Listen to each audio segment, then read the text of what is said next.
Langsung Dimulai. ya. Ya. Waktu dan tempat dipersilakan. Baik, Bismillahirrahmanirrahim. Assalamualaikum warahmatullahi wabarakatuh. Alhamdulillah, salatu Waalaikumsalam wassalamu ala warahmatullahi. Rasulillah wa ala alihi wa sahbihi wa mawala amma ba'du. Puji syukur kita panjatkan kehadirat Allah Subhanahu wa taala, salawat dan salam semoga Allah limpahkan pada suri teladan kita Nabi besar Muhammad sallallahu alaihi wasallam, pada keluarga, sahabat dan pengikutnya hingga zaman. Ikhwan rahimakumullah, kita melanjutkan kajian terkait dengan haji dan umroh. Kalau minggu lalu kita membahas tentang fikihnya, eh, hari ini kita membahas tentang spiritnya. Jadi atau amalan jiwa. Kalau fikih itu amalan raga, kalau apa? Kalau spiritualnya atau ruhnya, idroksilah bilahnya, atau terkait dengan jiwanya atau hubungan Allah, hubungan jiwa seorang dengan Allah Subhanahu Wa Taala. Eh, Haji dan umroh itu bagian dari pemenuhan Gorizatut Tadayun. Jadi kalau kita mempelajari tentang potensi kehidupan manusia, ada namanya goriza atau naluri, ada yang namanya hajatul udhawiyah, kebutuhan fisik. Nah, kerja naluri itu eh, dibagi menjadi tiga kelompok besar. Yang pertama, naluri beragama, namanya gorizatut tadayun. Kemudian yang kedua, gorizatul baqo, itu naluri eksistensi diri, biasanya eh, defensif, kemudian hubusyadah, ingin berkuasa, ingin ingin diakui eksistensinya dan seterusnya, itu namanya gorizatul baqo.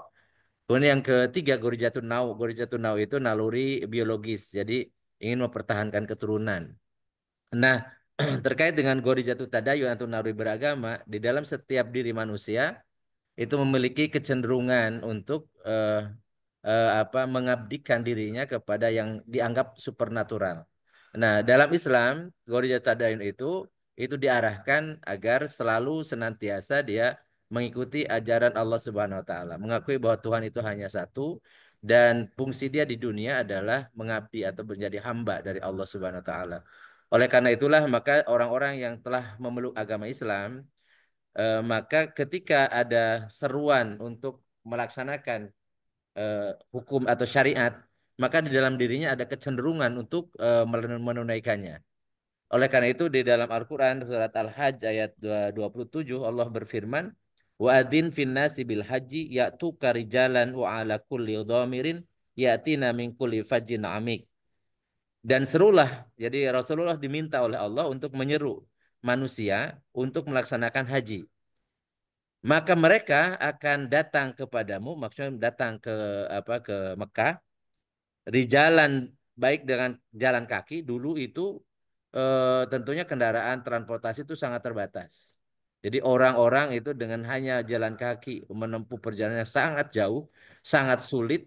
Tapi untuk memenuhi gorijat tadayun yang tenarui beragamanya, dalam rangka beribadah kepada Allah, mereka rela berpanas-panasan, bersusah payah dengan rijalan, dengan jalan kaki.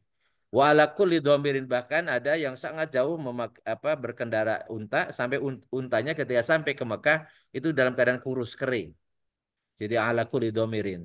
Yatina min kulli fajin amik, mereka akan datang ya ke Mekah itu min kulli fajin amik, dari segenap penjuru ya yang sangat jauh. Dan dulu ya, konon cerita nenek moyang kita, orang-orang tua kita, itu ke berangkat haji itu bisa 3 bulan karena menggunakan kapal kapal laut ya.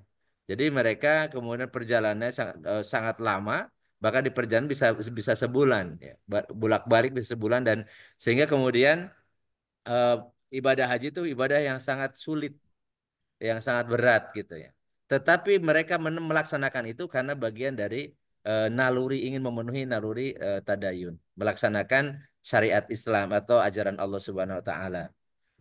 Dan apa yang diminta oleh Allah ketika melaksanakan ibadah haji? Wadzukurullaha fi ayamin ma'dudat, faman ta'ajjala fi yaumaini fala isma alaih, wa man ta'akhkhara fala isma alaih. Wadzukurullaha, dan berzikirlah, berzikir atau ingatlah Allah pada hari-hari yang telah ditentukan jumlahnya, yaitu pada tanggal 9, yaitu hari Arafah, kemudian tanggal 10 itu ada di Mina, kemudian tanggal 11, 12, 13 juga di Mina ya, melaksanakan Jumarat atau mabit di Mina dan melempar jumrah. Dan barang siapa yang ingin dipercepat hanya 2 hari saja, ya nafar awal, maka itu nggak apa-apa, wala ismailai. Dan apa yang ingin diakhirkan, yaitu nafar sani juga tidak menjadi masalah. Jadi ini kaitannya dengan ibadah rangkaian ibadah haji ketika di Mina. Disuruhnya zikir, ingat selalu kepada Allah. Al-hajju ashhuru ma'lumat. Jadi haji itu berlangsung pada bulan-bulan yang telah ditentukan. Paman farada fihinna al-hajja fala rafasa wala fusuqa wala jidala fil hajj. Maka siapa yang mengerjakan ibadah haji dalam bulan-bulan itu, mereka tidak berbuat rafas, tidak ngomong jorok, ngomong porno, apa yang tidak sepantasnya diucapkan. Kemudian tidak boleh berbuat maksiat wala fusuqa dan juga tidak boleh bertengkar ketika haji. Dan ini ketika menyebutkan haji di sini termasuk di dalamnya umroh, ya. Karena umroh dan haji itu ibadah yang tidak bisa dipisahkan. Hanya perbedaannya sebagaimana yang kita bahas minggu lalu, hanya perbedaannya adalah di wukufnya. Jadi haji itu ada wukuf, sementara umroh tidak ada wukufnya. Dan juga tidak ada lempar jumroh, tidak ada mabit di Muzdalifah, kemudian tidak ada mabit di Mina dan tidak ada lempar jumroh. Jadi hanya ibadah umroh itu hanya di sekitar apa Ka'bah, ya, di Masjidil Haram. Kemudian ini dari sisi motivasi. Jadi untuk pemenuhan Gorijat Tadayun. Sehingga ketika dia memenuhi Gorijat Tadayun dan naluri beragama ini, orang tidak mikir-mikir tentang pengorbanan, tentang kesulitan dan seterusnya. Dan itu ada kenikmatan yang luar biasa. Karena namanya memenuhi Gorizah, memenuhi naluri. Sebagaimana naluri yang lain. Jadi ketika terpenuhi, maka kita lihat orang-orang telah merayakan ibadah haji, mereka begitu senangnya, begitu bahagia. Padahal apa luar biasa beratnya. Apalagi dulu ketika kendaraan itu sangat sulit. Kalau sekarang itu sangat mudah karena ke sana tidak tidak sangat lama. Jadi 7 jam sudah sampai gitu ya dengan pesawat. Nah kemudian ibadah haji ini sebenarnya perintah kita untuk hidup ikhlas menjalankan perintah Allah. Jadi orang-orang yang sudah umroh, sudah haji, dia menyadari bahwa hidup ini tidak lain dan tidak bukan hanya untuk menjalankan perintah Allah saja. Ya, ketika Allah memerintahkan ibadah haji dalam surat Ali Imran ayat 97, Allah memulai dengan walillahi ala nas, walillahi, lillahi ta'ala, lillahi ta'ala. Dan harus karena memang karena Allah atau sebagai kewajiban yang harus dijalankan oleh manusia itu karena Allah lillahi taala melaksanakan ibadah haji hijjul baiti tetapi man istata'a ilaihi sabila hanya kepada siapa yang sanggup di perjalanannya. Kemudian ketika kita menunaikan ibadah umrah atau haji, ketika setelah kita berniat, ya, kemudian kita mengucapkan lafaz talbiyah. Jadi talbiyah itu dengan kata-kata labbaik, artinya eh, aku datang memenuhi panggilanmu. Dan itu sebenarnya harus menjadi karakter seorang beriman. Konsekuensi dari orang yang beriman adalah dia selalu mengatakan sami'na wa ata'na. Sami'na wa ata'na. Labbaik Allahumma labbaik. Ketika Allah memerintahkan untuk berangkat haji, walillahi ala nasi hijjul baiti man istata'a ilaihi sabila, kemudian dia mengatakan labbaik Allahumma labbaik. Labbaik la syarika lak. Labbaik innal hamda wa ni'mata lak wal mulku la syarika lak. Aku datang memenuhi panggilanmu ya Allah. Aku datang memenuhi panggilanmu. Aku datang memenuhi panggilanmu. Tiada sekutu bagimu. Aku datang memenuhi panggilanmu. Sesungguhnya segala puji, kemuliaan, dan segenap kuasaan adalah milikmu. Tidak ada sekutu bagimu. Ini adalah ungkapan bahwa orang yang beriman pasti yang datang menunaikan ibadah haji atau umroh adalah orang beriman. Dan ketika dia datang ke sana, dia mengucapkan lafaz talbiyah itu sebagai bentuk harusnya dalam setiap perintah yang Allah perintahkan kepada seorang hamba yang telah beriman, maka dia katakan labbaik Allahumma labbaik. Aku penuhi panggilanmu ya Allah. Aku penuhi perintahmu ya Allah. Aku laksanakan apa yang telah engkau perintahkan ya Allah. Oleh karena itulah maka niat ketika kita menunaikan ibadah haji atau umroh, nawaitul hajja wa akhramtu bihi lillahi ta'ala labbaik Allahumma bihajja. Jadi aku meniat melaksanakan haji dan berihram karena Allah Ta'ala. Aku sambut panggilanmu ya Allah untuk berhaji. Ya, yang ihram kemudian labbaik Allahumma bi umratan, bi umrati. Ya. Jadi bedanya hanya haji dan umrah. Jadi nawaitul umrah dan nawaitul haji. Bedanya hanya itu. Sisanya sama karena Ibadah haji dan umroh itu wajib yang pertama setelah berniat atau ketika berniat bahkan memakaikan ihram dan itu dia berubah menjadi muhrim. Muhrim artinya orang yang sedang berihram. Ya, kalau yang haram dinikahi namanya mahram ya. Jadi muhrim itu adalah orang yang pakaian ihram. Di situ pasti dia sedang melaksanakan haji atau umroh.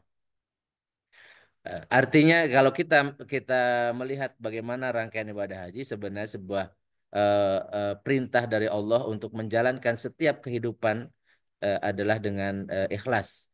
Hanya mengikhlaskan hanya untuk Allah saja. Dan apa yang kita lakukan? Jadi ketika kita berniat, maka yang pertama harus dilakukan adalah membersihkan diri. Jadi mandi dulu, setelah mandi kemudian memakai kain ihram. Jadi karena ibadah haji adalah bentuk ibadah yang mengingatkan manusia tentang perjalanan hidup menuju kematian dan kembali pada Allah. Jadi Allah mengingatkan dalam ibadah haji itu ketika pakaian menunaikan ibadah haji itu tidak sah kalau tidak memakai kain ihram. Baik laki-laki atau perempuan. Hanya saja bedanya kalau perempuan sebagaimana biasa pakaian biasa ya hanya terbuka wajah dan telapak tangan. Sedangkan yang laki-laki sebagai gambaran. Jadi ibadah haji bagi seorang laki-laki baik atau umroh ya, itu hanya memakai dua kain ihram. Lembar kain ihram itu yang serba putih tanpa arus atau tidak boleh ada yang dijahit. Tidak boleh celana dalam, tidak boleh kaos dalam dan seterusnya. Dan ini mengajarkan kepada kita bahwa sehebat apapun kita, seberkuasa apapun kita, sekaya apapun kita, pada akhirnya hanya dua lembar atau mungkin tiga lembar. Bagi laki-laki ya itu hanya tiga lembar. Mungkin di samping nanti ada biasanya kita pakaikan serwalnya, kemudian kita pakaikan juga bajunya. Ya. Sisanya hanya tiga lembar menutup tubuhnya dan berwarna putih. Itu gambaran. Jadi ketika kita memakai kain ihram, nah, mudah-mudahan nanti Mas Faisal mau ke sana, pakaian ihram, ingat itu adalah pakaian terakhir kita, pakai kain kafan. Ya, Dan nuhun Pak Ustadz. alhamdulillah kita masih bisa memakaikan sendiri. Nanti di akhir hayat kita itu dipakaikan orang. Kalau sekarang kita masih memakai sendiri. Ya. Dan kemudian setelah setelah main kain kafan, pakai kain kafan itu atau kain putih itu kain ihram itu kita harus ingat dalam surat Al-Fajr ayat terakhir Allah Subhanahu wa taala berfirman ya ayat Tuhan nafsul mutmainnah wahai jiwa yang tenang. Irji'i ila rabbika radiyatan mardiyah. Pulanglah kembali kepada Tuhanmu dalam keadaan ridho dan diridhoi. Wadkhuli fi ibadi wadkhuli jannati. Masuklah ke dalam hamba-hambaku, maksudlah ke dalam surgaku. Maka ketika kita sudah selesai memakai kain ihram itu, maka kita mengingat ayat ini, kemudian kita mengatakan labbaik Allahumma labbaik. Labbaik la syarika laka labbaik innal hamda wa ni'mata laka wal mulk la syarika lak. Maka bagi jiwanya yang hidup jiwanya yang kemudian merenung bahwa itu adalah seakan-akan akhir hayat kita dan kita sudah pakai kain putih semua. Kemudian kita dipanggil oleh Ijrail, wahai jiwa yang tenang, pulanglah kembali kepada Tuhanmu dalam keadaan ridho dan diridhoi. Masuklah ke dalam kelompok hamba-hambaku, masuklah ke dalam surgaku. Maka kemudian jiwa kita mengatakan labbaik Allahumma labbaik. Aku penuhi panggilanmu ya Allah. Disuruh masuk ke dalam hamba-hamba Allah di alam barzah. Hamba-hamba Allah yang telah Allah ridhoi hidupnya yang kemudian mereka mendapatkan nikmat kubur, maka mereka akan menyambut kita. Dan kemudian ketika mereka menyambut kita, ketika kehadiran kita di alam barzah, maka itu gambaran. Kemudian kita mengatakan labbaik Allahumma labbaik dengan senyum dan kemudian orang-orang yang hamba-hamba Allah yang Allah ridho itu kemudian tersenyum pada kita. Saya mengatakan engkau kami tunggu. Sudah lama engkau kami tunggu. Padahal sebenarnya kita bisa jadi masih mencintai dunia. Tapi ketika Allah menetapkan ajal, maka kita harus pahami bahwa hidup mati kita tergantung pemiliknya. Jadi ketika Allah menetapkan itu dan suruh kita kembali kepadanya dan kita suruh kembali masuk ke dalam kelompok hamba-hambanya, maka ucapan labbaik Allahumma labbaik itu yang akan terlontar dari jiwa kita. Sementara raga kita dibungkus dengan kain kafan, dimasukkan ke dalam kuburan dan kemudian selesai hidup raga kita dan melanjutkan jiwa kita. Mudah-mudahan jiwa kita ya jiwa yang radiyatan mardiyah. Dan kemudian ketika menunaikan ibadah haji atau ibadah umroh, jiwa kita penuh dengan keikhlasan. Jiwa kita penuh dengan keridoan. Kita menghadap Allah Subhanahu wa taala menjadi menjadi tamu duyufur rahman, menjadi tamu dari Allah Subhanahu wa taala. Dan kemudian yang pertama dilakukan ini saya menceritakan tentang haji. Dan al-hajjul arafah. Rasulullah mengatakan haji itu arafah. Kemudian ada seorang ulama sufi dan ini bukan hadis. Apa yang dilakukan oleh di Arafah? Di Arafah itu wukuf. Wukuf itu artinya berdiam diri. Seorang ulama sufi menyatakan man arafa nafsahu arafa faqad arafa rabbahu. Siapa yang mengenal jiwanya, dia akan mengenal Tuhannya. Jadi barang siapa yang mengenal dirinya, dia akan mengenal Tuhannya. Banyak orang tidak mengenal dirinya bahwa hidup di dunia itu sementara sekali untuk jiwa. Karena hidup jiwa kita itu abadi. Allah menciptakan jiwa kita sebelum alam dunia Allah ciptakan. Dan kita telah bersaksi di hadapan Allah ketika Allah menyatakan, apakah aku ini Tuhan kalian? Maka jiwa kita mengatakan bala syahidna. Betul ya Allah, kami telah bersaksi. Kemudian kita masuk ke alam dunia dengan raga yang lengkap. Kemudian Allah tetapkan ajalnya hanya beberapa tahun. Rasulullah mengatakan umur ummati baina sitina wa sab'in. Umur umatku itu antara 60 sampai 70. Sedikit sekali yang lebih dari 70. Ada sekitar 70 tahun itulah kemudian selesai kehidupan dunia kita, maka jiwa kita akan masuk ke alam barzah. Alam tunggu yang nanti menunggu dunia ini hancur. Setelah dunia kiamat, maka jiwa kita akan disatukan dengan raga yang baru dan akan masuk ke yaumul akhirat. Jadi yaumul akhirat inilah yang terakhir bisa di dalam surga khalidina fiha abada, bisa kemudian dalam neraka, ya. Bisa juga dalam neraka khalidina fiha. Naudzubillah summa naudzubillah. Dan kita berharap ketika kita kemudian menaikkan haji, maka gambaran kita masuk ke alam barzah dengan Allah ridho pada kita, masuk ke dalam kelompok hamba-hamba Allah, dan kemudian ketika yaumul kiamat nanti Allah memanggil kita wadkhuli jannati, masuklah ke dalam surgaku. Maka kemudian kita menyatakan labbaik Allahumma laik. Kita akan bertemu dengan Allah, berjumpa dengan Allah dalam surganya yang penuh dengan kenikmatan. Rasulullah Shallallahu Alaihi Wasallam menyatakan ketika kita merenung nanti di Arafah atau kita ibadah haji, la tazula qadama 'abdin yaumal qiyamah hatta yus'ala an arba'in hisalin an umrihi fi ma atnah wa an jasadihi fi ma ablah wa an ilmihi mada amila bih wa an malihi min aina iktasaba wa aina anfaqah. Kedua kaki seorang hamba tidak akan beranjak dari tempat hisabnya pada hari kiamat hingga akan ditanya empat hal. Umurnya untuk apa ia habiskan, jasadnya untuk apa dia gunakan, ilmunya apakah apa yang telah dia amalkan, hartanya dari mana ia peroleh dan dalam hal apa dia belanjakan. Hadis riwayat Ibnu Hibban dan At-Tirmidzi. Sehingga ketika kita wukuf di Arafah, Arafah adalah replika padang mahsyar. Kita bisa bayangkan ketika musim haji ada jutaan. Ada 3 juta lebih manusia di situ. Nanti kita bayangkan bagaimana mahsyar. Seluruh umat manusia akan berkumpul di sana. Dengan berbagai macam kondisi. Ada yang dapat perlindungan. Ada yang kemudian dia sampai berenang-renang dalam keringatnya sendiri. Dan sebagainya. Ada yang bermuka masam, ada yang bukan ceria, dan seterusnya. Dan pada saat itulah kita membutuhkan syafaat dari baginda Rasulullah SAW. Rasul mengatakan, siapa yang baca salawat kepadaku, maka aku akan berikan syafaat pada hari ketika tidak ada lagi yang bisa memberi syafaat, kecuali yang telah diizinkan oleh Allah.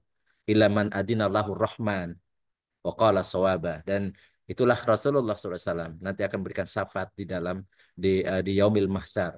Dan Arafah itu gambaran replika bagaimana mahsyar nanti akan kita lalui.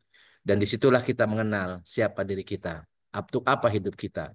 Dan ketika kita di usia misalnya sudah 50 lebih atau sudah 60, maka kita merenung sudah apa yang kita laksanakan selama tahun yang telah umur yang telah kita habiskan. Pada saat itulah ketika dia wukuf di Arafah, dia zikir pada Allah, maka pasti tangisannya akan selalu kita keluarkan. Isak tangis itulah bagi orang-orang yang jiwanya penuh dengan keikhlasan dan menghadap Allah. Seakan-akan itu nanti dia yaumil mahsyar. Dia pakai pakaian hanya 2 lembar kain putih tanpa jahitan. Kemudian di hamparan yang begitu luas di antara jutaan manusia. dan itu gambaran nanti di padang mahsyar dan masing-masing urusan sendiri-sendiri, tidak peduli dengan urusan orang lain. Berbahagialah orang yang kemudian bisa memanfaatkan rukuf sebagai bagian dari perenungan diri yang sangat maksimal. Maka keluar dari wukuf di Arafah, insya Allah jiwanya menjadi jiwa yang bersih, jiwanya yang kembali kepada Allah dalam keadaan radiyatan mardiyah. Kemudian nanti akan lempar jumroh. Setelah melewati Muzdalifah, kemudian ngambil ngambil kerikil, maka dia kemudian melempar jumroh. Lempar jumroh adalah simbolisasi perlawanan terhadap bisikan-bisikan jahat yang dan setan yang selalu berusaha menyesakan manusia atau juga membuang sifat-sifat syaitaniyah. Karena setan adalah sifat, bukan makhluk. Kalau makhluknya adalah jin dan manusia. Setan adalah hawa nafsu. Dan Allah Subhanahu wa taala mengatakan, "Wala tattabi'u khutuwati syaiton innahu lakum adu mubin." Janganlah ikuti langkah-langkah setan, karena setan itu musuhnya nyata bagi kalian. Maka ketika kita melempar jumroh, fisiknya kita lempar jumroh, tapi sebenarnya hakikatnya kita sedang melemparkan, membuang jauh-jauh setan, sifat-sifat setannya yang ada pada diri kita. Dengan mengatakan Bismillah, Wallahu Akbar, Rajman lisyayatin, waridhan lirrahman, Allahumma ja'allah hajjan mabrura wa sa'yan mashkura. Dengan menyebut nama Allah, Allah Maha Besar, laknat bagi setan, dan keriduan bagi Allah yang Maha Kasih. Ya Allah, jadikan hajiku ini terima dan jadikan eh, saiku sebagai saki yang disyukuri. Oleh karena itulah maka Rasulullah SAW mengatakan al-hajjul mabrur laisa lahul jazau ilal jannah. Haji yang mabrur itu tidak ada lagi balasnya selain surga. Kila ya Rasulullah wa ma birruhu. Ada yang mengatakan wahai Rasulullah apa itu tanda birnya? Karena dia sudah melemparkan, membuang jauh-jauh sifat syaitan. Maka orang yang mabrur dan dikabulkan doanya, dia meminta agar Allah menjadikan haji mabrur dan sa'i yang disyukur yang diterima.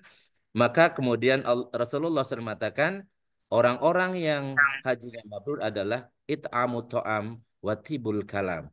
Orang yang haji mabrur itu adalah orang yang suka memberi makan orang-orang yang kelaparan dan dia berkata yang baik atau walayinul kalam, layin atau tibul kalam. Ada yang dalam riwayat yang ini disebutkan afsus salam atau menebar keselamatan atau menebar salam. Jadi haji yang mabrur itu tidak dilihat dari panggilannya, tetapi dilihat perubahan perilakunya. Karena ketika melempar jumroh, dia melemparkan sifat-sifat setan, sifat pelitnya, sifat sombongnya, sifat ujubnya, dan seterusnya. Maka keluar dari Mina, kemudian dia menuju Masjidil Haram, menuju Ka'bah untuk tawaf. Maka dia telah ringan karena telah dibuang sifat itu. Dan kemudian ketika balik ke tanah airnya, dia menjadi haji yang mabrur, yang senantiasa ingin memberi makan orang, ingin berinfak, ingin bersedekah, ingin membantu, peduli dengan orang-orang banyak. Dan kata-katanya itu kata-kata yang menyenangkan, kata-kata yang menyejukkan, bukan kata-kata yang arogan, kata yang sombong, apalagi dengan menggoblok-goblokkan pedagang es teh. Itu sangat bertentangan dengan status sebagai haji yang mabrur. Kan haji mabrur itu tidak pantas mengeluarkan kata-kata selain tibul kalam, kata-katanya yang sangat halus, kata-kata yang baik. Karena Rasulullah SAW juga mengatakan, "Mangkana yu'minu billahi wal yaumil akhir falyakul khairan aw liyasmut." Orang yang siapa yang beriman pada Allah dan yaumil akhir, maka dia harus berkata baik atau tidak. Kalau tidak bisa berkata baik, maka dia harus diam. Kemudian ketika kemudian selesai jumroh, maka dia menuju ke Ka'bah dan ini aktivitas umroh. Aktivitas umroh yang pertama nanti datang ke Ka'bah, kemudian melakukan tawaf. Dan ketika kita pertama kali melihat Ka'bah, bangunan yang sangat sederhana, bangunan yang tidak sangat megah, tetapi punya keagungan, punya wibawa yang luar biasa. Jadi bagi orang-orang yang datang ke sana memang mau bertamu kepada Allah, ke rumah Allah, Baitullah. Maka kemudian ketika dia melihat Ka'bah, di mana setiap hari dia sholat, dan itu sebagai kiblatnya, arah kita sholat. Ya. Dan itu hanya bangunan yang sangat sederhana, tetapi punya keagungan yang luar biasa. Kita akan disuruh berdoa oleh Rasulullah SAW dengan doa yang sangat luar biasa. Allahumma zid hadal baita tashrifan wa ta'diman wa takriman wa mahabatan wa zid man syarafahu wa karamahu mimman hajjahu abi tamaro tashrifan wa takriman wa ta'diman wa birran. Ya Allah, tambahkan pada Baitullah ini kemuliaan, keagungan, kehormatan dan kehebatan. Dan tambahkan juga untuk orang-orang yang berhaji atau yang berumroh, yang memuliakan dan menghormati Ka'bah ini, kemuliaan, kehormatan, keagungan dan kebaikan.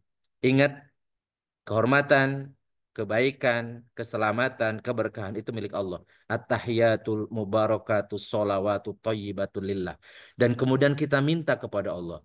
Kita mengagungkan Ka'bah, tidak menyembah Ka'bah. Kita hanya menyembah Allah, ya pemilik Ka'bah. Tetapi kita berdoa agar Ka'bah itu mendapatkan kemuliaan, mendapatkan keistimewaan dan kehebatan. Kemudian kita minta kepada Allah, orang-orang yang datang ke sana memuliakan, menghormati Ka'bah ini, kemudian Allah akan tambahkan kemuliaannya, kehormatannya, keagungan dan kebaikannya. Dan itu kita lontarkan ketika kita tahiyat akhir, mengatakan at-tahiyatu atau tahiyat awal dan tahiyat akhir, kita mengatakan at-tahiyatul mubarakatus sholawatut thayyibatul lillah. Karena kita mengikrarkan bahwa kebaikan, kehormatan, keberkahan, keselamatan milik Allah, dan kemudian kita berdoa di depan Ka'bah sambil memandang bangunan yang sederhana tetapi punya keagungan, punya wibawa yang luar biasa sambil mencucurkan air mata.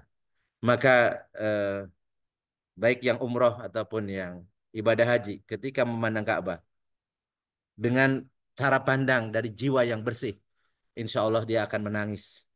Dan kemudian dia akan tawaf. Tawaf 7 putaran mengelilingi Ka'bah. Tawaf ini menggambarkan hidup. Hidup adalah perputaran dengan keterbatasan. Setiap melalui puncak, kita akan turun kembali ke nol. Waktu kita lah yang kita lalui hanya 12 jam. Hanya 7 hari seminggu. Hanya 12 bulan setahun. Setelah melalui jam 12, maka kita akan kembali ke jam 1. Setelah melalui hari Sabtu, nanti kita akan masuk lagi ke hari Ahad.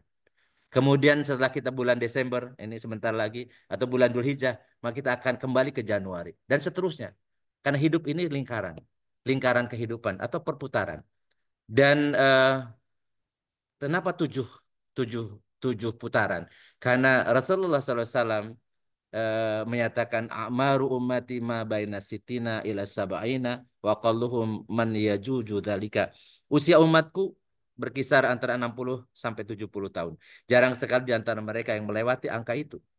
Kemudian Allah Subhanahu wa taala dalam surat Al-An'am 160 mengatakan man jaa bil hasanati falahu asru amsalihha.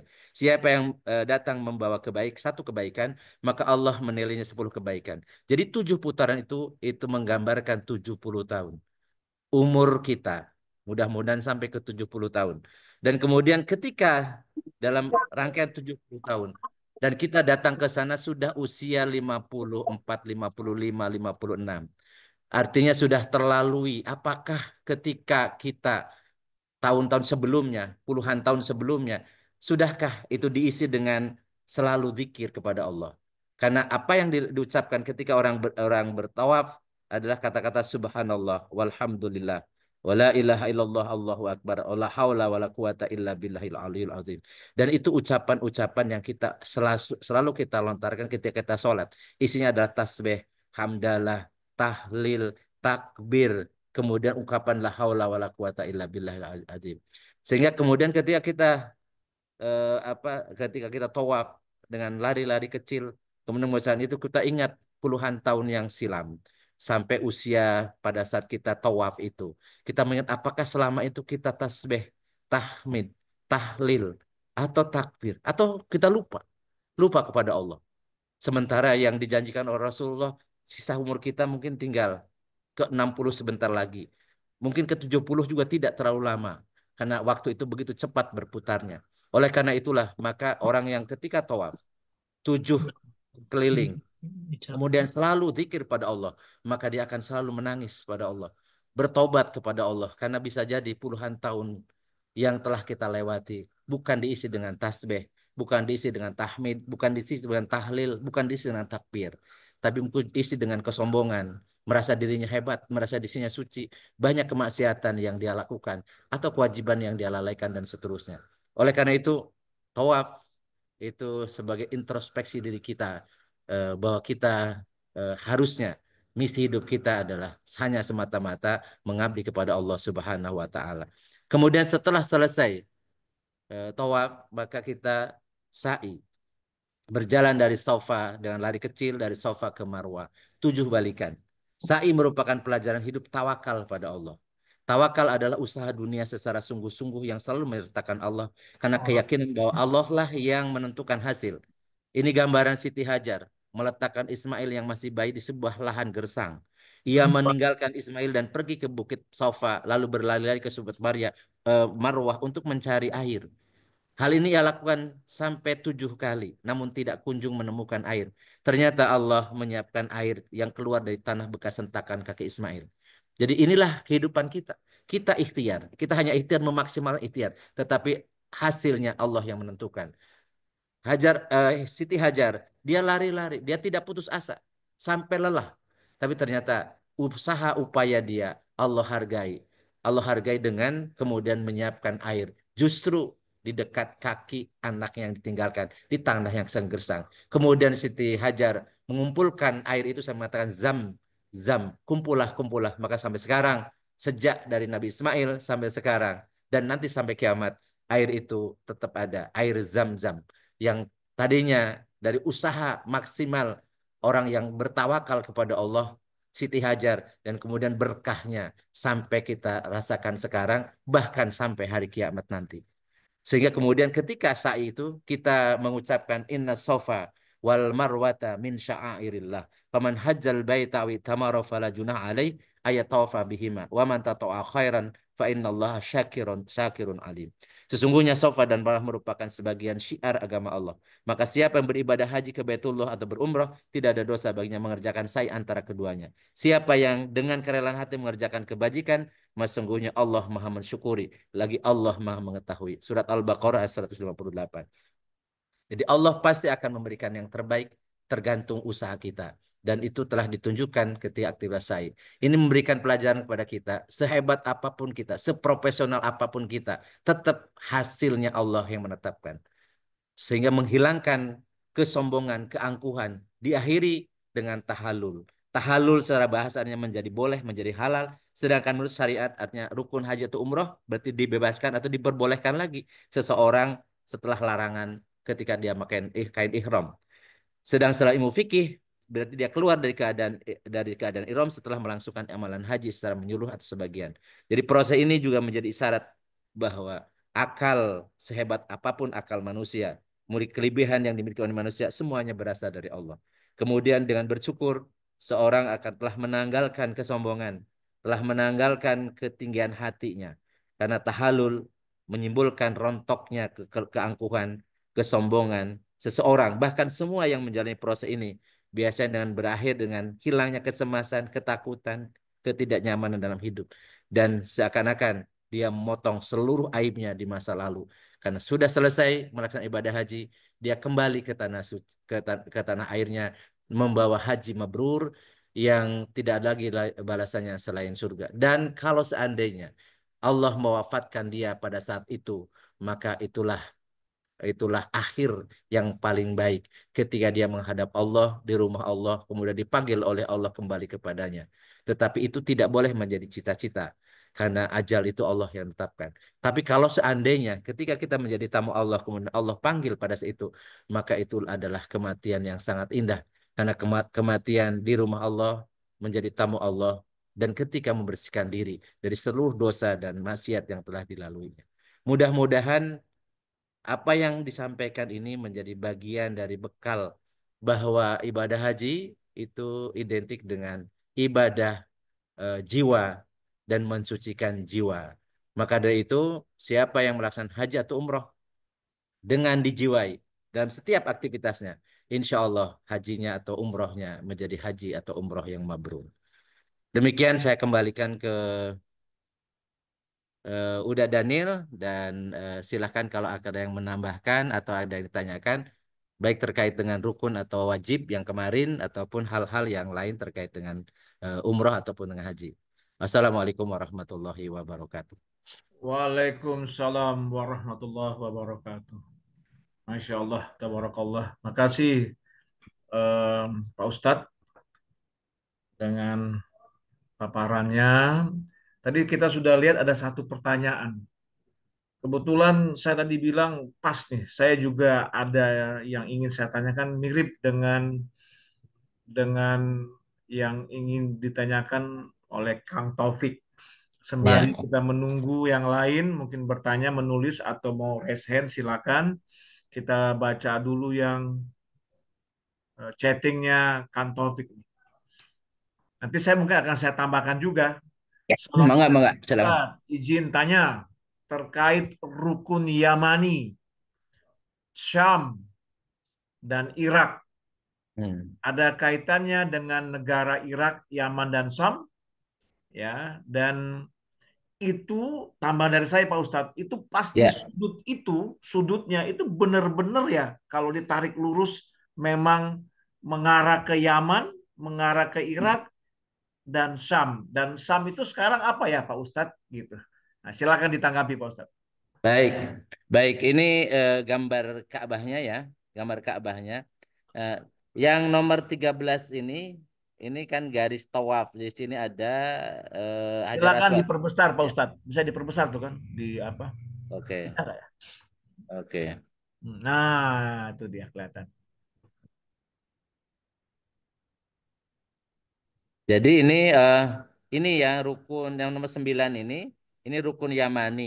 Ini ke di Yaman itu dari arah kalau kemarin ya kita bikin Itu apa bikin dari apa? arah Zam-Zam Tower itu, Pak Ustadz ya. Iya, iya. Mm-mm. Jadi ini ke arah Yaman, dari arah biasanya dari bawah ya, dari arah apa? Selatan ya. Itu yang suka Kemudian, diminta doa sapu jagat ya Pak Ustadz ya. ya ini terakhir dari mulai rukun Yamani ini sampai ke nanti ke mulai lagi nih ke apa? Ke garis coklat ya. Iya, yang ada ini ya, Yang ada apa batu ada ya. Hajar Nah, Aswad ya. nah, Ini baca Rabbana atina fid dunya hasanah wa fil akhirati hasanah wa qina adzabannar wa adkhilnal jannata mal abror ya azizu ya ghaffar ya rabbal alamin. Sampai sini ya. Ini ada doa istighfar ya ya Pak doa Ustadz ya. kebaikan. Ya, betul. Dari rukun Yamani di sini nomor 9. Kemudian ada yang nomor 8 ini sudutnya sebut sudah Hajar Aswad. Kemudian yang sepuluh itu di ujung sini nih ya. Ini Ya, ini yang Syam. Syam itu sekarang Suria. Suria oke. yang baru saja apa Bergolak. digulingkan ya Hmm, Futuhat ya. hmm, Futuhat mudah-mudahan ya, mudahan walaupun ini hmm, tidak akan mungkin lepas dari campur tangan Amerika Serikat ya.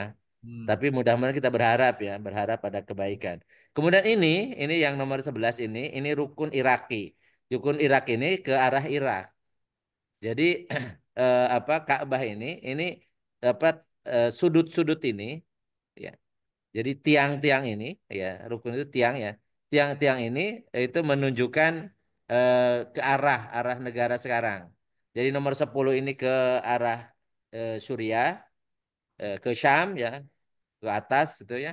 Kemudian yang 9 ini ke arah Yaman, disebut rukun Yamani. Kemudian yang 11 ini ke Irak, ke arah Irak, ke dulu dulu di Persia. Ya, kalau ke hmm. Syam ke arah ke atas lagi itu ke Romawi dulu. Ya. Dan bagaimana Eropa dulu ya. Rasulullah Rasulullah ada di Madinah loh ya, ini Mekah ya. Rasul ada di Madinah dan Madinah itu dari arah Syam. Kalau kita Hmm. biasanya kita ini dari arah Yaman, sehingga Yaman, betul. pesawat kita makanya kita itu apa mikotnya itu di atas kot Yalamlam. Hmm, Tapi karena kita ada di pesawat, maka kemudian hasil istihad para ulama Saudi menjadikan sekarang Riyadh atau tadi bandara ya, hmm, bandara itu menjadi tempat mikot pengganti Yalamlam untuk orang-orang yang datang haji dari arah Yaman. Jadi itu hmm, daerah Yaman. Sementara yang dari arah Madinah itu di Zulhulaifah atau di Bir Ali. Jadi termasuk yang umroh biasanya kalau ke Madinah dulu, maka nanti di Zulhulaifah. Zulhulaifah itu hanya 11 kilometer dari Madinah. Sementara ke Mekkahnya itu ada 400 sekian ya kilometer, empat hmm, ratus dua puluh lima kilometer lagi dari apa Bir Ali ke Ka'bah, ke Mekah. Dan itu sudah pakai kain ihram, maka sangat memungkinkan itu ada terjadi rofas, terjadi apa jidal, terjadi apa apa fusuk dan seterusnya. Ya. Maka selain nanti kalau baca talbiyahnya biasanya baru berapa kilometer juga udah pada tidur. Maka karena sudah pakai kain ihram di Bir Ali, nanti kalau yang umroh yang datang dari Madinah, maka hati-hati ketika sudah pakai kain ihram ya. Jadi kalau ataupun kita misalnya tidak bisa sepanjang jalan itu untuk talbiyah karena nggak memungkinkan karena sangat jauh, maka lebih baik tidur ya daripada kemudian perbincangan itu kadang-kadang apalagi membahas tentang politik, membahas macam-macam itu bisa jadi terjadi pertengkaran. Karena itu sudah terikat dengan larangan-larangan ketika sudah pakai ihram. Nah, kemudian kalau yang dari Irak ini biasanya yang apa eh, dari arah-arah Irak itu, dari arah rukun Iraki ini dekat di sini namanya Hijr Ismail. Di sini ada Hijr Ismail, kemudian di sini ada makam Ibrahim ini yang apa? Makam Ibrahim itu makam itu tempat berdirinya. Jadi ada tapak kakinya Ibrahim.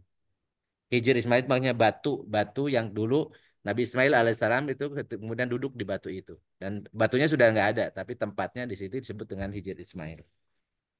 Kurang lebih itu udah. Baik, Ustadz. Jazakallahu khair Gimana Ustaz. Kang Taufik? Iya, Sudah kasih. terjawab atau mau ada tambahan pertanyaan? Mangga. Kalau rukun Hajar Aswad nggak dikaitkan dengan negara ya Ustaz. Mohon Iya, maaf. ini ini biasanya untuk memulai memulai tawaf itu dari sini. Jadi nanti balik lagi tujuh ini ke sini lagi. Dan ini sebenarnya yang paling efektif memang paling dekat di sini. Dan disunahkan juga untuk mencium hajar aswad itu kalau sanggup ya. Tapi jangan dipaksakan. Karena tidak mudah untuk sampai kalau waktu habis apa habis COVID kemarin itu kan dihalangi ya. Tapi saya nggak tahu sekarang. Kalau dulu dulu itu apa kita bisa lah.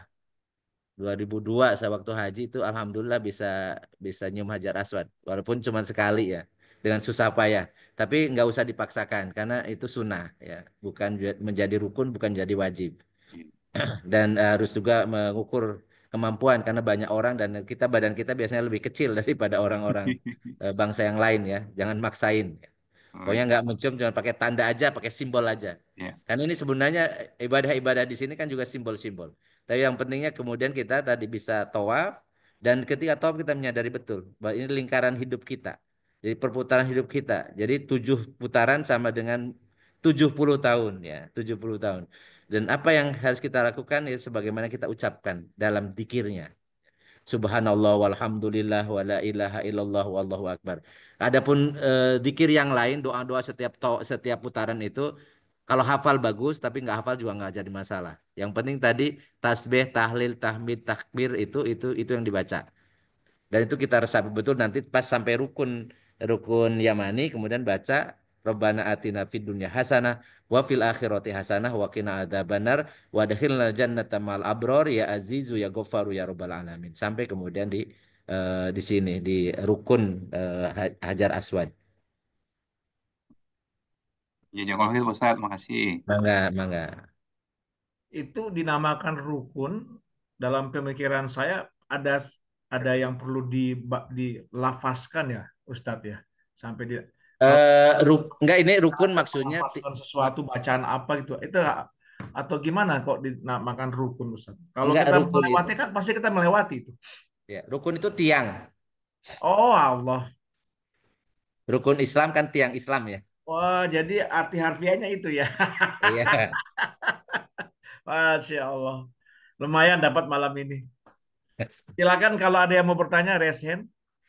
Kalau mungkin belum ada, mungkin saya mau bertanya dulu Pak Ustadz. Iya, mana? Mangga. Kan sering kita lihat ya senang juga ya. Ada beberapa amalan saya lupa ya amalannya apa. Kalau nggak salah berjalan atau apa menuju menuju masjid atau apa terus puasa di saat bulan apa yang katanya disejajarkan dengan apa haji gitu ya. Nah, itu saya lupa ya Pak Ustadz ya. Itu apa bagaimana ya Pak Ustadz? Itu hanya sebagai kiasan aja atau memang equal itu pahalanya bila dilakukan eh, apa eh, tadi ya aktivitas-aktivitas tadi Pak Ustadz. Silakan ditanggapi. Saya Entar lupa mak, ya, mak- saya lupa ya apa ya. Jadi maksudnya gimana? Ntar dulu. Tadi. Kayak ada melakukan apa, puasa apa atau sholat apa kita atau mungkin tindakan apa, tetapi pahalanya sama dengan puasa, Haji sama dan dengan umroh. haji Oke, gitu loh, ya. Pak Ustadz. Iya. Saya lupa Ini ya, saya lupa. sebenarnya Ada ya, banyak yang ya, kayak gitu. ya. Hmm. Ya, ini sebenarnya juga karena kan yang memberikan pahala kan Allah. Iya, Jadi iya. jadi Allah menunjukkan sesuatu bahwa bisa jadi amalan bisa gini. Haji itu kan tidak semua orang yang sanggup. Mm-mm, mm-mm, Sementara ada orang-orang yang dia tidak mampu haji, tetapi ada mm-mm, amalan yang dia lakukan yang bisa kemudian dia apa eh, mendapatkan pahala sebagaimana pahala haji.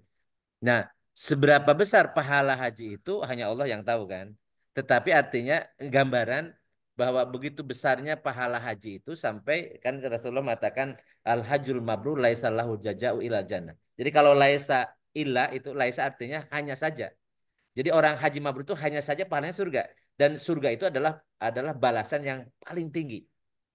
Apalagi kalau sudah kholidina fiha abada, kekal selama-lamanya gitu ya. Jadi balasan tertinggi dari sebuah atau penil atau balasan itu atau upah ya.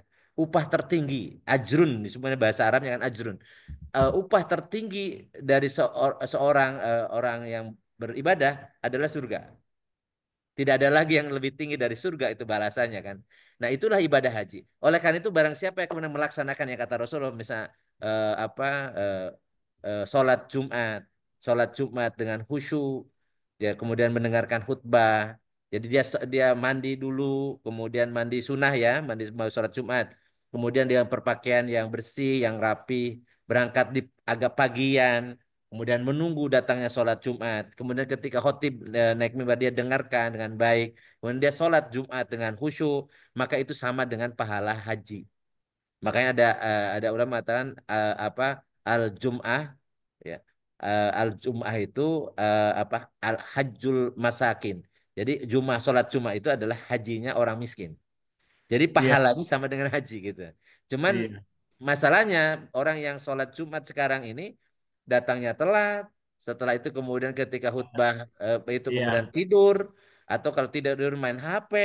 Kemudian setelah sholat kemudian sholat juga tidak khusyuk. Ya, Betul, betul, Ustaz. kemudian baru berzikir kemudian langsung assalamualaikum pulang. Ya sulit untuk kemudian pahalanya sama dengan pahala haji. Betul. Barusan juga Jadi ditulis sama Ustazah ini, contohnya umroh di bulan Ramadan. Walaupun mahal juga itu. iya, Buat orang kecil agak susah itu, Ustazah. iya, iya. Kemudian Jadi ada lagi jadi yang bilang memandikan jenazah dan tidak menyebarkan apapun aib tentang kondisi jenazah itu dari Mbak Lin. Hmm. Mm-mm. Itu Jadi yang saya bilang yang seperti itu, Ustaz. jadi ini gini kalau kalau di sama dengan itu artinya ada aktivitas bukan haji di mana haji itu kan harus manis tatoa dulu tuh. Manis tatoa ilai sabila. Jadi sanggup di perjalanan. Apalagi kan haji sekarang. Harus waiting list walaupun sudah sanggup. Fisik kuat. Uang ada. Bisa lunas langsung. Tapi tetap aja harus waiting list kan. Bisa 10, bisa Betul, 15 tahun, betul, bisa dua betul, puluh tahun kan. betul, Artinya tetap aja susah. Dan itu untuk dapat betul. pahala haji itu juga susahnya. Sama Tapi itu. ada amalan yang bukan haji. Tapi pahalanya sama dengan haji. Nah mau mau dilewatin atau tidak? Seperti Betul. tadi misalnya ya, Itu maksud ya saya, apa? Ustaz. Hmm, Iya, Mas. termasuk misalnya kalau sekarang nggak bisa haji gimana? Umroh aja lah gitu. Tapi umroh nggak mesti harus bulan Ramadan. Ya nggak mesti bulan Ramadan karena kalau umroh bulan Ramadan juga sulit, mahal dan juga desek-desekan kan di sana. Artinya kalau bedanya kalau haji itu terikat waktu, kalau umroh bebas. Jadi bisa kapan saja gitu ya. Kalau dan tidak mesti hari waiting list. Oleh karena itulah yang bisa kita usahakan kalau seandainya kita tidak mampu haji minimal umroh. Dan umroh kita bisa bisa lakukan dan mohon maaf jadi nggak usah pinjam-pinjam karena istilah manis tatoa ilai sabila itu justru itu mengukur kemampuan karena tidak semua orang punya kemampuan maka Allah mewajibkannya kepada orang yang mampu saja. Jadi jangan maksa-maksa diri nggak mampu kemudian jual tanah, jual rumah, kemudian pulang haji nggak punya rumah, ngontrak, kemudian sawah juga hilang. Nggak boleh kayak gitu karena itu berarti dia memaksakan diri dan Allah tidak menyukai orang yang memaksakan diri karena la yukallifullahu nafsan illa usaha. Allah itu membebankan sesuai kemampuan. Jadi cukup dengan misalnya dia melaksanakan apa ibadah-ibadah yang nanti pahalanya sama dengan haji. Termasuk tadi ngurusin jenazah. Ngurusin jenazah itu setiap fardu kifayah, misalnya dari mulai memandikan, orang yang memandikan itu dapat kirot, ya, dua kirot itu satu kirot itu sama dengan emas sebukit Uhud. Banyak banget gitu ya. Banyak banget, kaya banget. Kemudian yang mengkafani, yang mensolatkan, yang mengkuburkan. Kita bisa ini. Tapi nggak usah dihitung-hitung. Itu mah Allah itu yang ngasih. Tapi kita niat ikhlas menjalankan fardu kifayah. Atau tadi misalnya kita apa sholat subuh. Sholat subuh berjamaah dari awal kita udah sholat tahajud dulu, kemudian sholat sholat witir. Kemudian kita berangkat untuk sholat subuh. Kemudian ada qobliyah subuh. Siapa yang sholat 2 rakaat qobliyah subuh itu sama dengan memiliki dunia dan seisinya. Dan ingat dunia dan seisinya itu kecil kalau dibandingkan dengan surga. Karena surga itu kholidina fiha abada, kekal selama-lamanya. Sementara surga dunia itu sehebat-hebatnya, sekaya-kayanya di dunia paling bisa dinikmati hanya berapa tahun saja. Dan kayaknya juga jarang orang yang kaya dari kecil, dari bayi kaya sampai mati gitu ya. Ya. Jadi itu kenikmatan dunia. Ya, dan ternyata yang dinikmati di dunia itu dibatasi oleh tadi kebutuhan. Jadi walaupun dia uangnya banyak, tidak semua uangnya itu akan dikonsumsi sama dia, akan dipakai sama dia. Ternyata banyak yang justru yang dia tinggalkan, diwariskan atau diperebutkan orang. Atau tadi kalau hasil korupsi ya diambil lagi oleh negara kan gitu ya. Karena semuanya sebenarnya untuk di dunia itu ya semua yang kita miliki itu sifatnya terbatas dan dibatasi juga oleh kebutuhan kita. Nggak bakalan jadinya orang kaya itu tidak akan lebih banyak mengkonsumsi dari orang miskin. Nah, sementara akhirat itu kekal selama-lamanya dan menikmati apa yang diinginkan. Kalau di dunia apa yang dibutuhkan. Kalau di akhirat di surga apa yang diinginkan. Allah penuhi semuanya. Kekal selama-lamanya. Maka sehebat apapun dunia nggak level dengan akhirat. Maka siapa yang sholat subuh sunnah subuh sunnah fajar 2 rakaat saja itu sama dengan memiliki dunia dan seisinya. Karena nanti itu dibalasnya di akhirat, ya di surga dengan surga. Apalagi sholat wajibnya. Kalau sholat sunnahnya saya 2 rakaat qobliyah itu memiliki dunia dan seisinya, apalagi sholat wajibnya, sholat subuh. Dan orang yang berasa mendawamkan sholat subuh, maka itu pahalanya bisa lebih atau sama dengan ibadah haji, sama dengan ibadah umroh dan seterusnya. Jadi jangan khawatir kalau kaitan dengan pahala, Allah Maha tahu dan Allah akan memberikan min haitsu la yahtasib atau dari yang tidak bisa dihitung maksud saya. Jadi kalau kaitannya dengan pahala itu haknya Allah. Jadi Allah Maha tahu. Walaupun orang sholatnya bareng satu jamaah, tapi Allah tahu mana yang husu, mana yang tidak husu, maka pahalanya pasti berbeda antara orang yang husu dengan orang yang tidak husu. Mana yang berilmu, mana yang tidak berilmu. Ya, jadi sehingga kemudian ya itu diserahkan pada Allah. Tetapi ingat bahwa Allah itu pasti akan membalasi setiap kebaikan kalau diniatkan karena Allah. Jadi sekecil apapun ya, sekecil apapun. Dan kata Rasulullah SAW, ahabul amali indallahi adwamuha wa inkilan.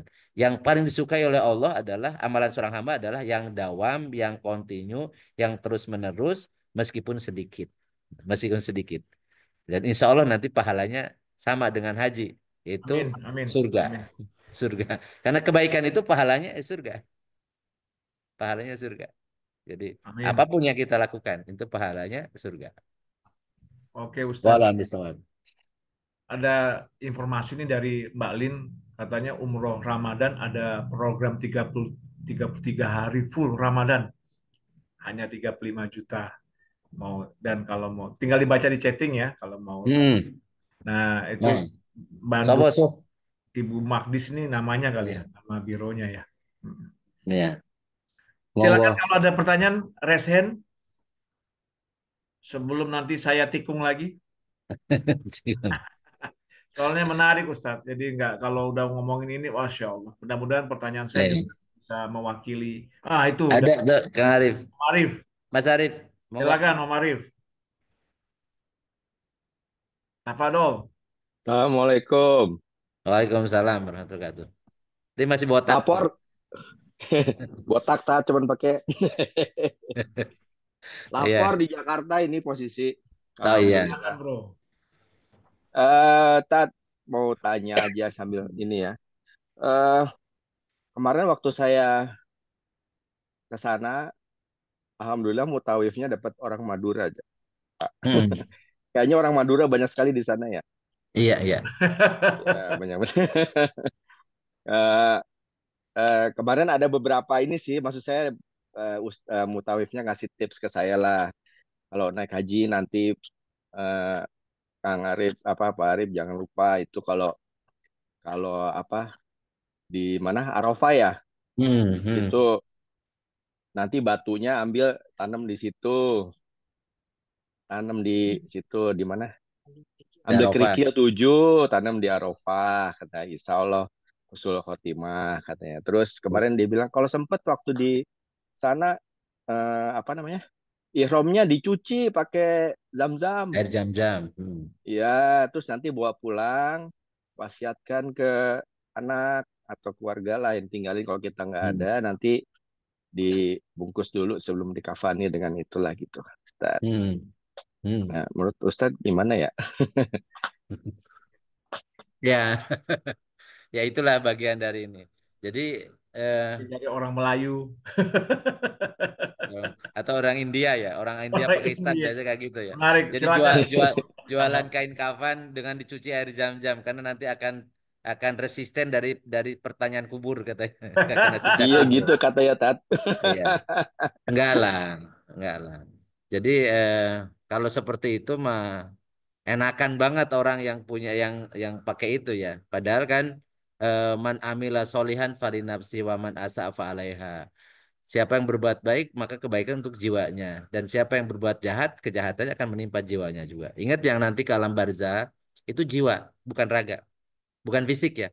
Kain kafan itu membungkus fisik dan itu selesai dan ketika raganya hancur ya selesai itu di kuburan, bukan alam kubur.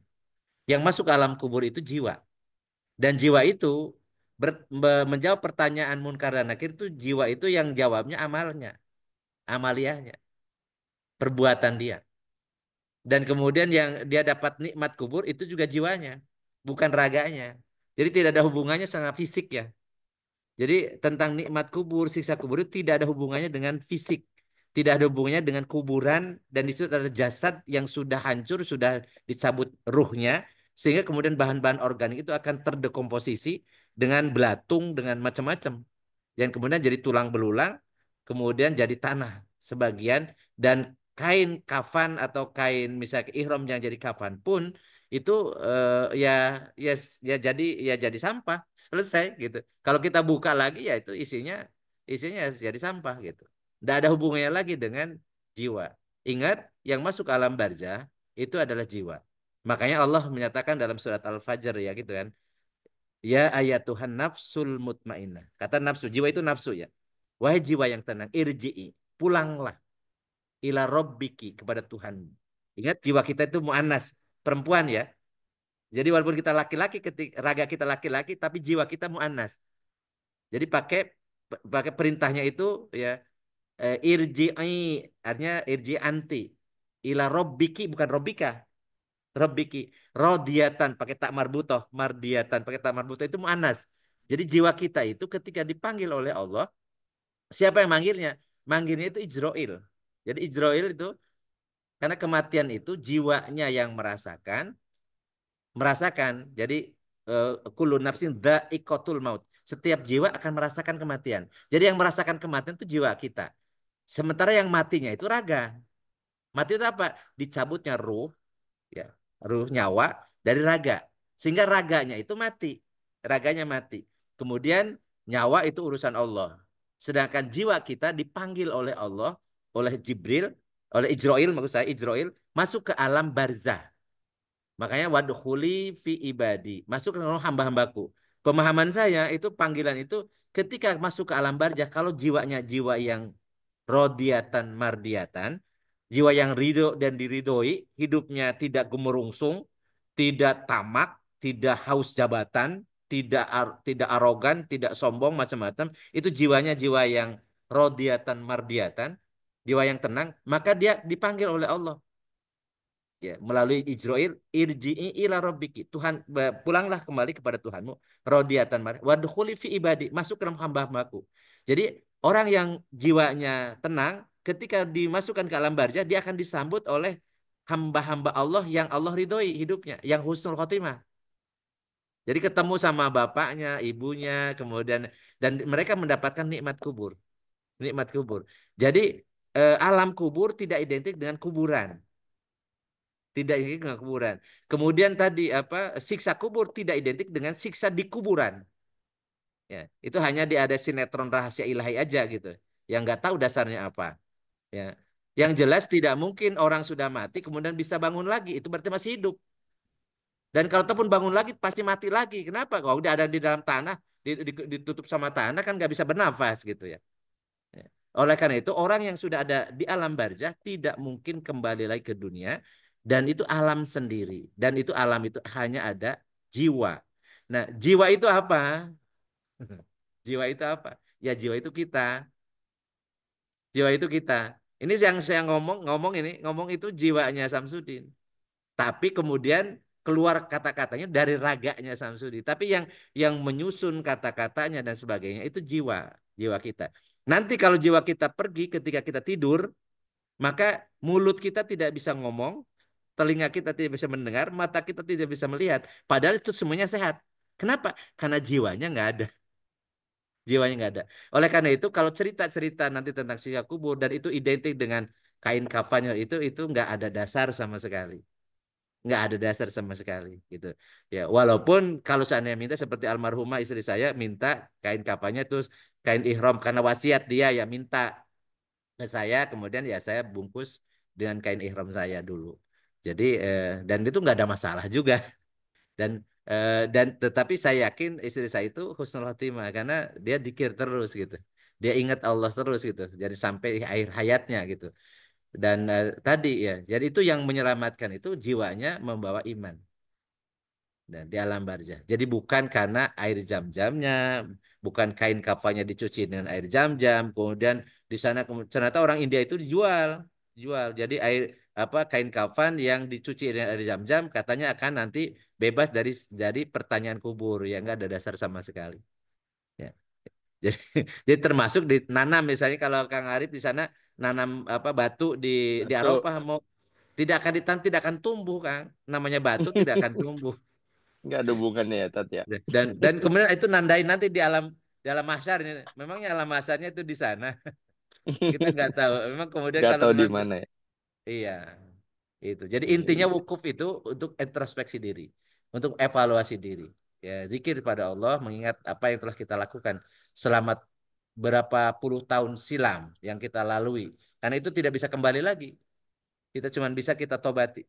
Kalau kebaikan kita bertobat, kalau kita kebaikan kemudian kita berharap itu jadi amal soleh kita, di Allah Allah dibalas dengan pahala. Kemudian kalau itu keburukan, kita mohon ampun agar Allah mengampuni, membersihkannya atau menghapuskannya. Itulah yang dilakukan di Arafah. Jadi bukan Iya. nyari batu kemudian nanam batu di sana sehingga kemudian nanti di alam padang mahsyar bisa menjawab semua pertanyaan. Iya. Yang ihram saya ingat yang Ustadz bilang waktu almarhumah dibungkus itu sih, saya Iya, kaitannya ke situ. iya, iya, iya. Satu satu lagi Ustadz ya, izin ya, Mangga, Kang mangga, Daniel, mangga, satu Kang. lagi ya.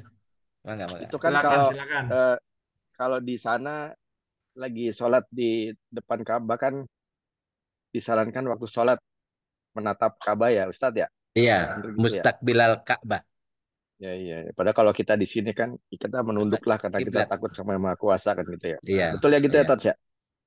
Boleh. Jadi gini, karena sebenarnya pesannya kita harus nggak tahu ya kalau ke Ka'bah itu mengagumi luar biasa karena kalau saya gitu, ketika mana Ka'bah itu ini saya ada di depan Ka'bah loh. Yang selama ini saya ibadah itu sholat itu menghadap ke arah sini gitu. Jadi tujuan arah sebutan kiblat kan.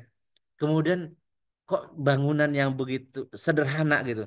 Kok membawa auranya yang luar biasa gitu. Jadi ke apa ya? Ke jiwa kita itu. Karena kalau kita menurut jiwa itu ternyata kita bisa menangis sangat mudah. Karena memang itu kan Ka'bah ya. Ka'bah apa di Mekah. Mekah itu kan dari kata baka. Bakah itu artinya menangis. baka, jadi menangis, jadi Makkah. Jadi kalau kita datang ke sana dan memang niat untuk ibadah dan itu datang ke Baitullah, rumahnya Allah, dan kita menjadi tamunya Allah, dan kemudian kita menghadapi kiblat kita semua yang setiap kita sholat mengarah ke situ, ya. Sekarang ada di depan mata mustakbilal Ka'bahnya, bukan kiblat lagi tapi Ka'bah. Itu luar biasa. Jadi apalagi kalau kemudian kita di belakang imam yang imamnya itu apa dan kita paham yang dibaca oleh imam, udah yang ada tangisan aja, ya, tangisan aja. Jadi makanya boleh menghadap beda dengan di kita kan melihat di Nunduk. tempat sujud ya, Iya. untuk kalau itu melihat Ka'bah. Jadi untuk tadi ada rasa kagum, ada rasa sesuatu yang memang beda ya, auranya beda itu Ka'bah itu luar biasa. Jadi Iya sih Insya Ustadz. Allah nih, ya.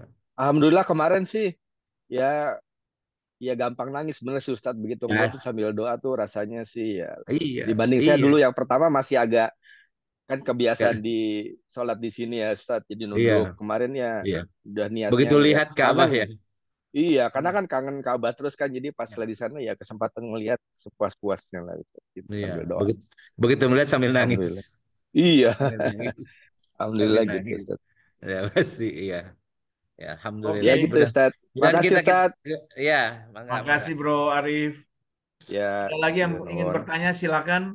Om Faisal yang mau berangkat, silakan. Kalau ada pertanyaan, Sedang menyimak. dan Atau non menyimak. sharingnya juga tuh Kang Arif. Kalau gitu saya tikung lagi nih satu lagi Ustadz. Ini Mangga, mangga. semua buat juga Om Faisal nanti. Kita sering membaca, mendengar gitu ya. Dan waktu itu saya bertekad banget. Pokoknya gue kelar umroh apalagi haji ya, harus bawa oleh-oleh tiga. Kalau udah sampai ke rumah ke Indonesia harus tiga nih. Yang berubah katanya. Iya, Harus lebih sabar gitu kan. iya, Yang kedua lebih dermawan iya, ya, yang tadinya pelit ya jadi lebih dermawan ya. iya, Terus yang lain berkata-kata lembut gitu ya. iya. Emang kayaknya sih kalau bertekad gampang gitu Ustadz ya. Tapi kadang-kadang udah di sini balik lagi ke habitatnya gitu kan. Terutama saya nih ya. Nah ini Ustadz apa nih kira-kira aman yang memang kita komit ya. Ya cuma ya, Hmm, dan kita juga merasa ya kita usahakan lah kita punya umroh atau haji itu mabrur gitu ya. iya, Tapi ini supaya seperti tadi itu iya, apa nih kira-kira iya. eh, Jadi kan, kiat-kiatnya nih? ya, ya Silakan itu. Bapak tanggapi. Kan kata Rasulullah SAW, al imanu yazidu wa yanqus. Yazidu bi ta'ah wa yanqusu bil maksiyah. Iman itu pengaruhnya naik turun. Naik kalau dengan taat, turun kalau dengan maksiat. Maka biasanya kebiasaan baik yang kita sudah bertekad tuh. Kan faida azamta fatawakal Allah. Kalau kita sudah berazam harusnya tawakal pada Allah. Ya, Tawakal pada Allah itu sungguh-sungguh melakukan itu dan minta perlindungan dari Allah. Nah, itu dengan kita selalu taat. Jadi kalau kita mendisiplinkan diri kita. Jadi kita ini sudah umroh, sudah haji misalnya, apalagi sudah haji ya. Kemudian itu harus terlalu ingat bahwa kita sudah di situ membuang membuang sifat-sifat setan ketika jumroh kalau misalnya haji ya. Kemudian kita sudah tawaf dan sudah kemudian sa'i, kemudian sudah tahalul. Nah, kemudian tapi kalau masih membawa sifat-sifat setan, kemudian tidak bersih jiwanya, ya kolbunya tidak bersih, terus gimana nilai nilai ibadah kemarin? Kita begitu bahagia, begitu nangis macam-macam, ya, sementara ya, kemudian tidak berubah gitu ya. Jadi mendisiplinkan itu mengingat diri sendiri. Makanya membiasakan sholat malam dan sholat malam itu repres semua apa yang telah kita ikrarkan dan apa yang kita telah azamkan gitu ya. Dan kita mengingat bahwa hidup ini akan berakhir dan berakhirnya kapan saja gitu ya. Jadi maka dari itu mempertahankan dengan selalu kita taat, selalu dikir pada Allah. Dikir itu sebenarnya caranya adalah dengan sholat. Karena inna sholata lidzikri, karena sholat itu untuk dikir.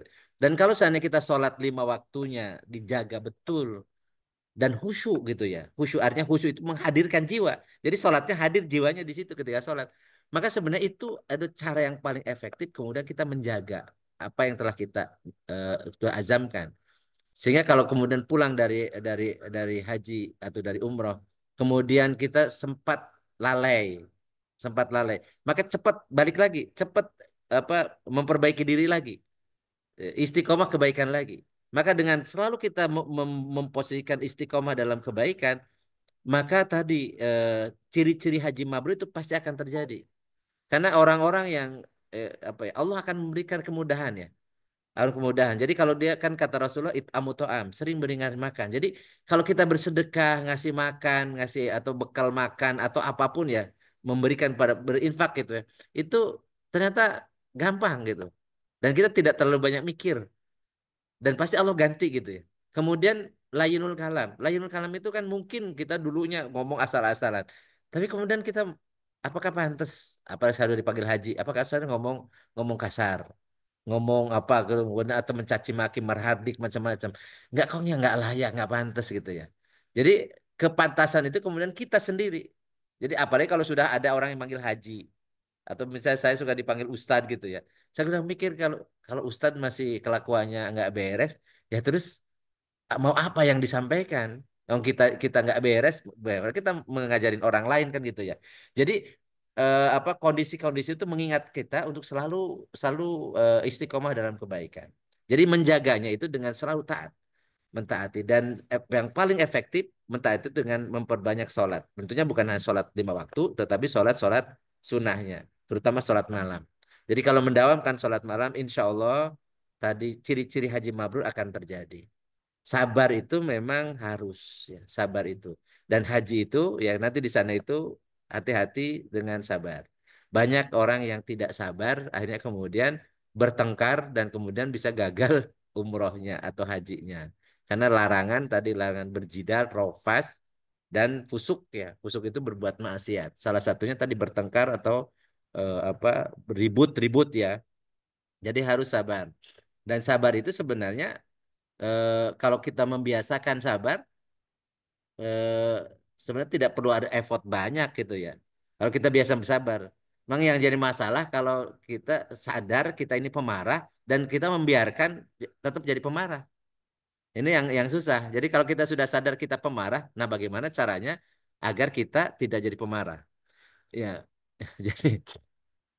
jadi sebenarnya kalau karena sabar itu kan tidak bisa ujuk-ujuk ya. Sabar itu sebuah proses ya, sebuah proses. Jadi harusnya tadi terus diupayakan.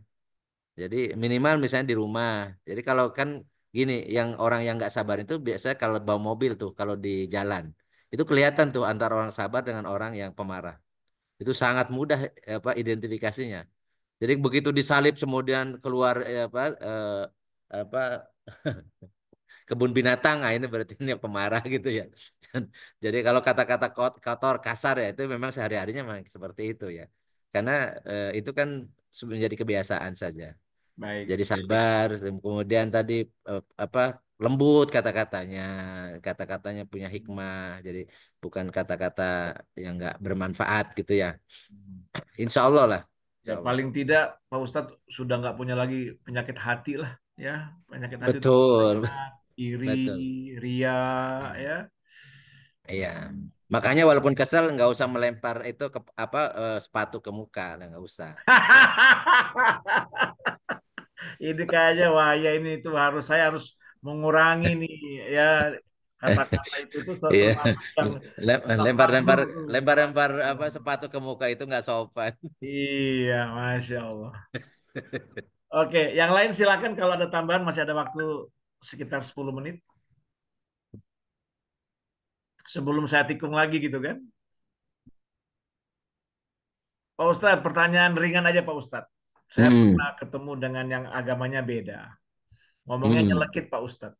Ya. Nil, lu mau aja dikibulin masalah air zam-zam. Lu tahu nggak tuh Nil katanya di bawah tuh ada sumur katanya. Terus di ini.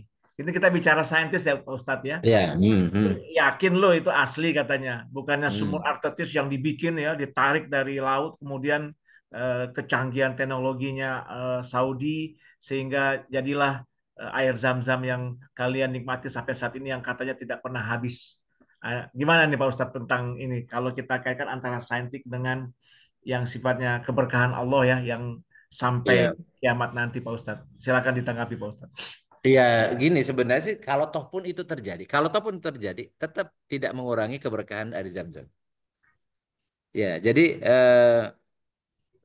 kalau kalau itu misalnya kedustaan, ya dia akan menanggung kedustaan itu. Jadi ya, tapi kalau toh pun benar, itu tidak akan mengurangi nilainya sebagai air Zam-Zam. Itu dia. Ya, jadi Kalau eh, jawab mantap, betul. jadi kalau toh pun Betul. misalnya terbukti juga, punya itu karena cadangan macam-macam, nggak ada masalah Iya. juga, nggak Toh ada juga masalah. teknologinya canggih kok, umpama Iya, gitu ya. iya, nggak Nggak apa-apa ada juga. rasa, nggak ada apa, enak sekali. Kita minumnya Makanya dari dulu sebenarnya habis. minum minum air zam-zam itu ya, itu sebenarnya doa minum air zam-zam itu doa kita kita minum sebenarnya. Mm-mm. Allahumma inni as'aluka imanan, Allahumma inni as'aluka ilman nafi'an wa rizqan wasi'an wa shifaan min kulli da'in wa saqamin kan gitu ya. Itu Ya, sebenarnya ketika kita minum air biasa itu baca. Jadi itu bukan khusus untuk ketika kita minum air zam-zam, tapi itu doa ketika kita minum. Karena ingat air itu bagian dari obat juga.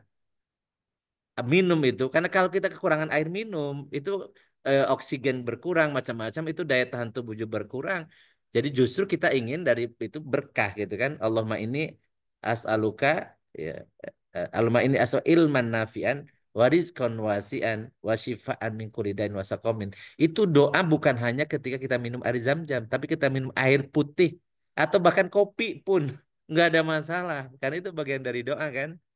Ya. Jadi tidak. Jadi saya kan jadikan itu doa kalau saya minum. Jadi walaupun bukan betul Pak air Ustadz. zam-zam. Apalagi Ya. kalau itu air zam-zam. Dan tidak perlu juga kita mengetes. Ngetes dulu ini jam-jam pasti atau palsu gitu. Pokoknya kalau kalau Rasulullah mengatakan kan itu. Nahkumu al madohir. Kita ini menghukum sesuatu yang zohir saja. Zohirnya itu air zam-zam. Ya sudah Bismillah air zam-zam. Jadi gitu ya. Kalau orang misalnya memanipulasi, dia tanggung jawab. Dia bertanggung jawab di hadapan Allah tentang Baik, memanipulasi itu. Termasuk kalau dia misalnya menuduh-nuduh itu misalnya rekayasa Arab Saudi, ya itu urusan mereka gitu. Kalau baik Pak kita Ustadz. itu dari sana dan tulisannya air jam-jam, Bismillah. Ya, dan itu sah minum Mantap. air jam-jam. Oke Pak Ustadz. Ini ada lagi yang nikung lagi nih Pak Ustadz. Terakhir aja Pak Ustadz ya. Ini kan Mangga. kadar keimanan kan juga kita harus hargai terjadi ke saudara-saudara kita yang mungkin mengaku LGBT ya. Heeh. Yang ditulis Ya, ya. Arif ini kan yang transgender ya, yang kelihatan sekali ya. Ya, Mm-mm. mungkin nah itu bagaimana kalau sampai mereka melakukan ibadah umroh ya dan haji. Tapi kalau saya kan lebih luas ya LGBT ya. Kalau tapi kan kalau yang Mm. apa L-nya apa G-nya itu Lesbian. nggak kelihatan kan orangnya kan yang Mm. B kan nggak Mm. kelihatan ya. Tapi kalau yang transgender ini yang kelihatan sekali dan bagaimana dia Ya. juga untuk pengaturan apa namanya saf atau apa. Silakan ditanggapi. Ya. Terkait dengan terutama waria ya, waria. Ya, Jadi betul Pak Ustadz. intinya bahwa hukum syaranya haram tasabuh. Jadi mutarojilat itu kalau perempuan menyerupai laki-laki atau laki-laki menyerupai perempuan. Itu diharamkan.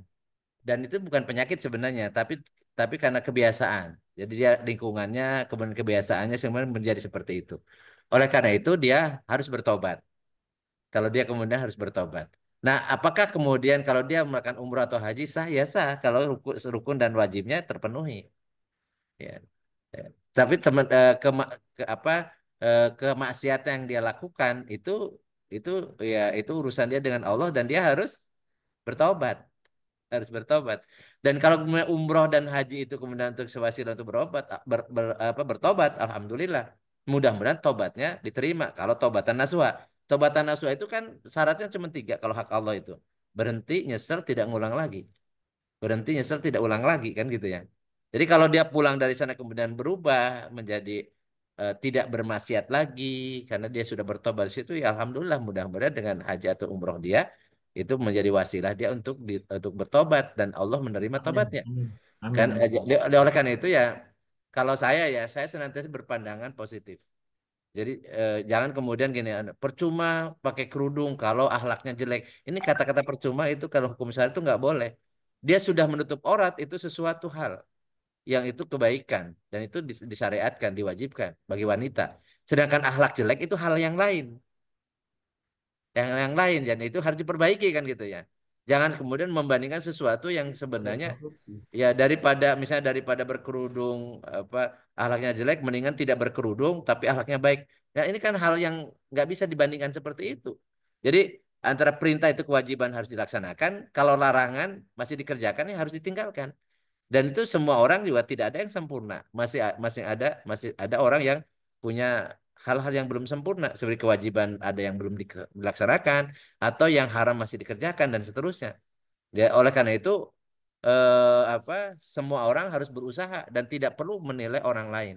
Karena kita tidak diperintahkan untuk menilai orang lain. Karena yang menilai orang itu sudah ada.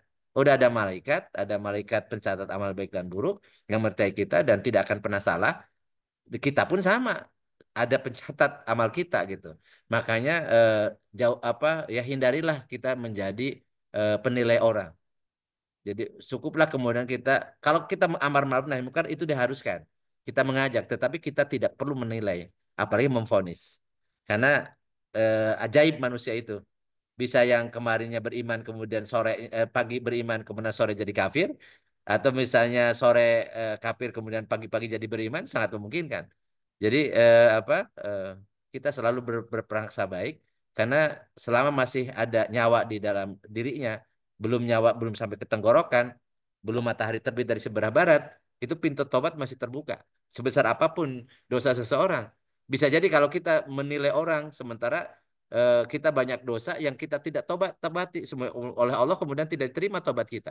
Sementara orang yang menurut kita itu dosanya banyak, maksiatnya banyak, tapi ternyata dia bertobat, tobatnya diterima oleh Allah. Dia jadi penghuni surga, sementara kita yang menilai misalnya malah sebaliknya. Naudzubillah summa oleh karena itulah maka siapapun yang melakukan ibadah haji, ya mau apa transgender atau apa, mudah-mudahan itu wasilah Allah memberikan hidayah, Allah kemudian memberikan petunjuk, kemudian Amin. sepulang dari sana dia Amin. bertobat. Amin ya Allah. Amin. Amin. Amin. Adapun ibadahnya insya Allah sah. Amin. Amin. Alam bisawab. Pas waktunya Ya, pas. 20.30 Pak Ustadz. Alhamdulillahirrabbilalamin. Enggak, mudah-mudahan minggu depan kita Silakan untuk closing. bertemu lagi dengan topiknya mungkin topik selain umrah haji dan umroh, dan kita doakan mudah-mudahan Om Faisal yang keluarga yang berangkat umroh Allah Amin. memudahkan Amin. Amin. mudahkan lancarkan ibadahnya dan menjadi umroh yang mabrurah, umroh yang Amin, amin, ya rabbal diberkahi, dan alamin. perjalanan yang dimudahkan oleh Amin, Allah, perjalanan Amin. dalam ketakwaan dan amin, semua apa biayanya menjadi sedekah jariah yang Amin. Amin mendatangkan ya Allah. Amin. keberkahan amin, hidup. amin, ya Allah. Amin. Amin. Allahumma Amin. sholli wa sallim wa barik ala sayyidina wa habibina karimina wa dhuhrina wa lana Muhammad wa sallim wa radiyallahu tabarak wa ta'ala an kulli sahabati rasulillahi ajmain. Allahumma anfa'na bima 'allamtana wa 'allimna ma yanfa'una wa zidna ilman nafi'an. Allahumma yassir lana umurana kullaha wa la tu'ansir alaina. Allahumma hasil maqasidana. Rabbana hab lana min azwajina wa dhurriyyatina qurrata a'yun waj'alna lil muttaqina imama.